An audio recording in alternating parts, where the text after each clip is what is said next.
Tačiau graži visai šalia miškas, smagiai čiurlena upeliukas. Kai šeima ieškojo sklypo namo statybai, pamatė šį apsisprendė akimirksniu, juolab, kad šios vietos pažįstamos nuo vaikystės. Atėjom iš buto ir visą laiką gyvenę būdu butuose ir atėjom pirmą kartą gyvenom name ir pirmą kartą turėjom savo kiemą, savo žemės lopinėlį. Žinių visai nebuvo jokių. Iš tikrųjų, kai pradėjom rūpintis kiemu, augalais, tada pirkom knygas, domėjomės žurnalus ir tiesiog dabar kartais iškyla klausimų, ieškau kažkur tai literatūroje. Viskas palaipsniui, dar daug ko ir nežinau, ką norėčiau žinoti. Toks grožis neatsiranda iš karto. 3 vaikus auginanti šeima savo sodybą puoselėja jau 6 metus. Pirmiausia, abu su vyru įgyvendino senas svajones turėti tvenkinuką ir didelį rožyną, kuris pasitinka tik įžengus pro vartus. Rožės tai buvo vyro svajonė. Pirkom tikrai be galo daug rožių ir negalvojau, kad tiek daug apie jų reikia patupinėti. Ir labai gerai atsimenu, kai pirkau tas rožes, tai moteris sakė, man tavęs gaila. Aš jas tada nesupratau, o dabar aš ją suprantu, ką man norėjo pasakyti. Savo sodybą Semionovai tvarko patys, padeda vaikai, abiejų sutuoktinių mamos. Tiesa, Inesa prisipažįsta, kad jos indėlis didžiausias ir kad atsikrausčius čia gyvenimas kardinaliai pasikeitė. Aš žinokit, jau 3 metai nebedirbu ir praktiškai išėjau iš darbo dėl to, kad nesuspėjau. Iš tikrųjų labai rūpėjo namai, rūpėjo man tos gėlės ir tie augaliukai labai rūpėjo. Turėjau kažką rinktis, ar šeima ir namai, ar darbas. Nu, pasirinkau be abejo namus, šeimą. Sėdžiu namie dabar ir visko džiaugiuosi. Čia begyvenant gimė 3 Semionovo atžala. Moteris sako, kad mažylio atsiradimas dar labiau sustiprino jų šeimą. Visgi labiausiai žmonos veikla žavisi vyras. Džiaugiasi be abejo, visą laiką pamato, dar aš kartais paprikaištauju, kad gal tu nematai kažko, ką aš padariau. Viską mato, iš tikrųjų visko džiaugiasi ir labai iš tikrųjų vertina tą visą triūsą. Be abejo, jisai irgi padeda ir šią savaitgaliais. Yra vyriškų darbų, kuriuo aš pati negaliu padaryti, tai turi jisai padaryti. Jisai vaikai padeda. Kartu visi, visa šeima kartu ir mažylį pratinam po trupučiuką, kad jaustų, kas yra darbas. Šeima yra pati didžiausia vertybė iš tikrųjų ir darni šeima tai yra didžiausias džiaugsmas. Štai tokia šios sodybos šeimininkė, darbšti, rūpestinga ir nuoširdi. Kol architektai Vitalija ir Tauras Budziai dairosi po Semionovų teritoriją, Inesa pasitinka kitos sodybos šeimininką, Kęstutį Ptakauską. Netrukus pasigirsta pirmieji vertinimai. Aš tai matau čia puikų karkasą, kaip vadinam.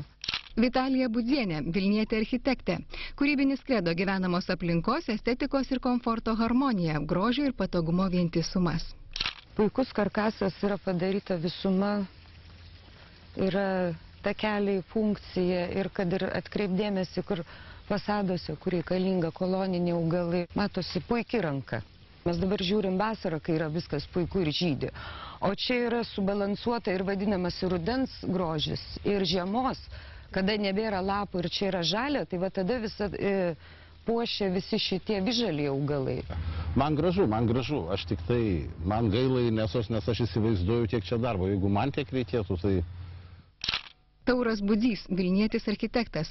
Kūrybinis kredo, dirbu taip, kad užsakovas būtų patenkintas ir pačiam nebūtų gėda. Žolę dar sutikčiau nupjauti, bet ten apie jokius ravėjimus, tai čia net kalbos negali būti reišti. Pirmas įspūdis iš karto iš tikrųjų yra neblogas, nes kadangi erdvė yra pakankamai didelis, šalia yra miškas, tik mane truputį blaško labai daug atskirų daiktų, kurie išmėtyti po sklypą, bet tai truputį blaško. Nėra tos harmonijos, tokios ramybės. Labai simpatiška, kad yra ir pirktinių normalių reiškia daiktų, ir tokių pačių darytų reiškia. Nežinau, patys nedarė, ar samdėt kažką, bet matosi, kad žmonės reiškia tikrai su meile tvarkosi net prie smėlio dėžės nuėjus. Tai kas jam įdėta tam mažiukui? Karutis, kastuvėlis ir tibiriukas, reiškia, jau nuo mažų dienų vaikas prapinamas, reiškia, prie šitų darbų. Priekinė vadinama reprezentacinė pusė yra tikrai nuostabi. Jau iškart matyti zonavimas puikus ir rožės, ir štai čia visas tas fasado puošimas. Paprastai taip skirstomi tokią zoną reprezentacinę, ką pirmiausia pamatai atvykęs ir galiausiai kas jau veda į vidinį kiemą. Tai gal sakyčiau, gyvenimas yra ne svečiui, daugiau yra gyvenimas savo. Reprezentacija irgi yra savo, kai tu atvažiuoji į savo namus ir tave pasitinka išpuošti namai. Vis tik galvoti visada reikia apie save. Ne, tai matosi, kad su meile daryta. Ir pagaliau pati Inesa savo kiekvieną rožę pažįsta. Pašnekinį rytai. Prisipažink, pašnekink. Atsikeliu ryte ir, žinokit, pirmas darbas, apeinu visą kiemą. Apeinu apžiūrų, atrodo, lyg nemačiau vakar. Apeinu apžiūrų, aptupinėju ir vakarai vyras sako, vėl tu tam kieme, pabūk tu su manim.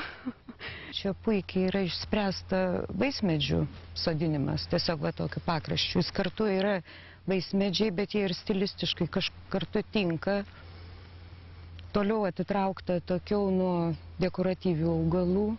Nereikia norėti, kad šitas sodas po 6 metų jisai būtų toks, gal kokį jis įvaizdavo ar ką. Sodas jisai visą gyvenimą, jisai auga, augs augalai, formavimas, jisai sens ir jis kuo toliau, tuo jis darysis gražesnis.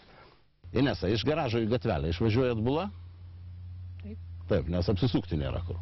Nu, kaip blogai atrodo, reiškia.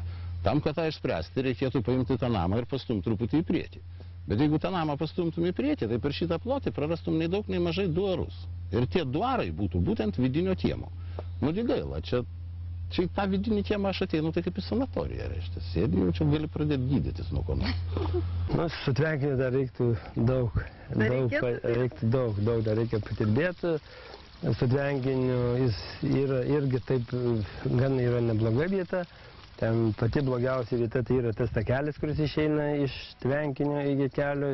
Labai matyt, kad yra dirbtinas, nes čia toks dalykas, kad tvenkinys turėtų būti turbūt natūralesnis. Puikiai yra pagautas dydis ir kartu jis, gal net minimalistiniu pavadinčiau, kaip paprastai tenka matyti. Turiu omeny ir visą užsodinimą. Yra augaliukų tiek, kiek reikia augaliukų. Jo nėra per daug. Man tai yra labai gražu. Tikrai sklypas yra labai tvarkingai suzonuotas. Nuo gatvelės atsitverta namu, čia turim upę ir mišką, čia turim 2 tos statinius, o tas antras rąstinis namukas jau kaimyno. Tai jam kokią saldainių dėžę, tai tikrai skolinga už tai, kad jis ten pastatė tą namelį. Ir ten pastatė ir tokį, jie čia atrodo visiškai vientisai. Už pirties užtišta visa ūkinė zona su visom bulvėm, kas tikrai turi būti, bet ir turi būti kažkur tai ten. Tai man tai patinka ir tie rąstai ir tas stogas žalias reiškia, net labai patinka. Bet man kaip architektui tai labiausiai patinka, kad jinai čia yra. Ar tai būtų pirtis, ar tai būtų ne pirtis, bet tas tūris čia buvo reikalingas, kad iki galo suformuoti šitą kiemą. Namas pats nemažas, bet neatrodo kaip labai didelis reiškia. Medžiagos fasadui panaudotos, pasakyčiau paprastai, protingos. Tinkas vienoks, tinkas kitoks, medis. Dažnai lietuviai bijo naudoti medį, nes, tai va čia už 3 metų reikės perdažyti. Nu ir perdažysit, jeigu reikės, bet tai užtat kažkas tokio tikro lietuviško. Beje, prakalbus apie tai, kas lietuviška, Tauro ir Vitalijos nuomonės išsiskiria. Čia mūsų lietuvių bėda. Mes statom namą savo visam gyvenimui. Padarėm pasaulinių žmonės per gyvenimą pateičia kokius 3 namus. Mes dabar kiek vaikų kambarių? 3 vaikai, ko gero 3 kambariai. 2 kambariai. 2, nu tai bet kaip greitai tie vaikai užauga. Mūsų sūnų 28, dukrai 20 reiškia ir tie kambariai staiga lieka tušti. Tai ką daryti, o čia šitiek darbo įdėta, tai čia nesikraustysi niekada iš čia. Nu, antra vertus, kur rasi tokią gražią vietą? Bet aš tai šiaip paprieštaraučiau, todėl kad lietuvių idėja yra teisingesnė, todėl kad yra vietovė. Tai yra ne tik vieta ir namas, tai yra tėviškė, tai yra vieta, kur tu visada pas tėvus gali grįžti. Tai yra moralinė vertybė. Apžiūrėję visas valdas, Vitalija, Tauras ir Kęstutis imasi vertinimų. Idėja, interjeras, eksterjeras, apželdinimas, mažoji architektūra, funkcionalumas, stilistinis vientisumas ir estetika. Visų 3 paprašyta atkreipti dėmesį į šiuos dalykus. Vitalijai čia patinka viskas - augalų įvairovė, jų išdėstymas, spalvinė gama. Architektas sako, kad svarbiausia, jog tokioje estetinėje aplinkoje auga vaikai. Užaugę jie negalės ir nemokės gyventi kitaip. Jiems nuo mažumės įskiepytas grožio poreikis. Viskas vietoje, zonavimas yra puikus. Funkcionalumas puikus. Funkcionalumas, taip, tai zonavimo funkcionalumo ir kartu visą tai kartu su grožiu. Taip, kad sakyčiau, tai tik 10. Tauro vertinimai taip pat geri, puikiai vertina ir namo išorę, ir vidų. Kas yra bendrai interjeras? Interjeras tai nėra dekoravimas, kad ten tokios plytelės ar tokios užuolaidos. Čia yra interjero dekoravimas. Interjeras yra erdvių santykis tarpusavį, tų erdvių proporcijos. Vėlgi viskas su protu, logiškai, funkciškai padaryta, kur nereikia aukštų patalpų, lubos normaliam aukšti, ateinam į pagrindinę erdvę, lubos aukštai, langai sustatyti teisingai, vaizdai ten, kur reikia. Vis dėlto vienas dalykas Taurui užkliūva.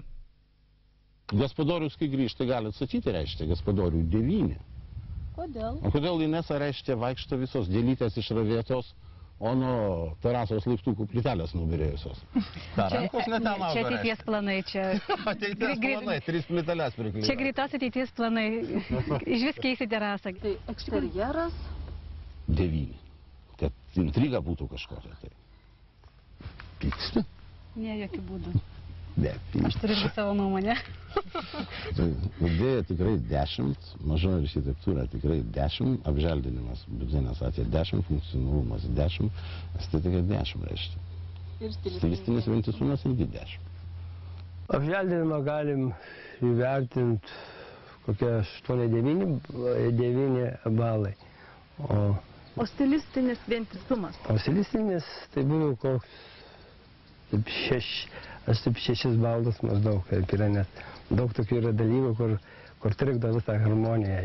Štai tokie visų vertinimai. Inesa sako, kad gyventi sodyboje reiškia kurti, nuolat kažką keiti, tobulini. Kad idėjų nepritrūktų, jai projekto partnerių dovana žurnalo Namas ir aš metinė prenumerata. Širdingai ačiū. Aš taip ir maniau, bet labiau... Toliau keliaujame į Kęstučio Ptakausko valdas. Netrukus po reklamos. Jaučiuosi kaip nelietuviškoje sodyboje, kaip kažkur iškeliavus kitoj šaly. Egzotika, iš tikrųjų. Aplinka visa tobula, ideali, bet ką daryti su namu? Nuostabu, gal neįprasta Lietuvos sodybom, bet viskas dera.